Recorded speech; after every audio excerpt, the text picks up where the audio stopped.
انت جاهز؟ يلا تفضل على المسرح. هي كرسي معكم كرسيتك من بعيد. ايك اول وحده خلينا نكتشف. يلا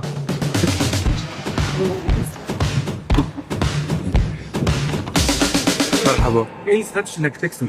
الاستراتيجي بتاعتي هو ان انا اكسب قلب الاطفال، وان ان شاء الله حيختاروني دايما، وحناخد افضل الاصوات ونطلق افضل الاصوات. طب لو لقيت واحد طفل متردد ما بينك وما بين حد تاني تعمل ايه؟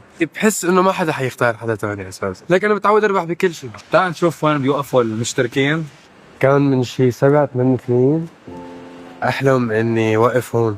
سبحان الله كيف ربك بيحقق الاحلام بطريقه ما بنتوقعها حتى. بس انا عندي مشكله كبيره، ايه؟ مش قادر اشتغل، كل يوم بقعد العب على الكرسي. بدك تفحص عليها.